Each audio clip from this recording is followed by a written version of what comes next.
এই প্রবলেমটা আমরা সলভ করব ফর্মুলার সাহায্যে আমরা করতে পারি, কিন্তু আজ তোমাদের শেখাবো একটা শর্ট ট্রিক যেটা সহজে তোমরা করতে পারবে। দেখবে, দেখো এটা দেওয়া আছে, এটা দেওয়া আছে, তাহলে তোমরা কি করবে, ফার্স্ট যে কোনো ভেরিয়েবল যে আছে এ বি সি আছে, তো যে কোনো একটাকে জিরো ধরে নাও, তাহলে দেখবে ইজি ওয়েতে হয়ে যাবে। তাহলে মনে করি ধরো লেট এখানে সি সমান জিরো, সি যদি জিরো হয় তাহলে এই ইকুয়েশানটা কি হয়ে যাবে, এখন এ প্লাস বি প্লাস জিরো সমান 8, তার মানে এ প্লাস বি সমান হয়ে গেল 8, তাই না?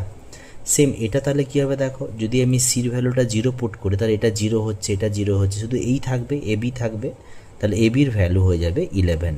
তা দেখো ইকুয়েশানটা তিনটে ভেরিয়েবলে ছিল, দুটোতে কনভার্ট করে নিলাম। তাহলে এটাও তাহলে ভ্যালু কী হবে, দেখো এটা আমি লিখতে পারি এ কিউব প্লাস বি কিউবই কেবলমাত্র থাকবে। কেন, দেখো এটা থাকছে, এটা তো জিরো ধরেছি, তাহলে এটা জিরো হয়ে যাবে, এটাও পুরো জিরো হয়ে যাবে, তাহলে এই পোর্শনটা থাকবে না। তা শুধুমাত্র এইটুকুর ভ্যালু যদি বের করতে পারি তাহলে আমার হয়ে যাবে অঙ্কটা, তাই না? এবার দেখো এ কিউব বি কিউবের ফর্মুলা আমরা জানি, মান নির্ণয়ের ক্ষেত্রে যে ফর্মুলাটা ইউজ হয় কি হয়, এ প্লাস বি এর whole cube minus 3ab into A plus B হয়।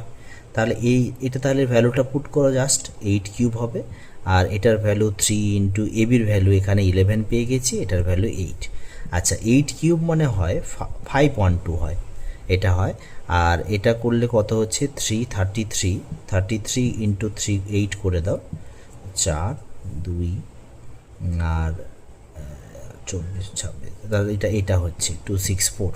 এবার যদি সাবট্রাক্ট করি, দেখো এটা 8 আসছে আর এটা 54 হয়ে যাবে, 248 হয়ে যাবে আমাদের ফাইনাল অ্যান্সার। দেখো খুব সহজে হলো না?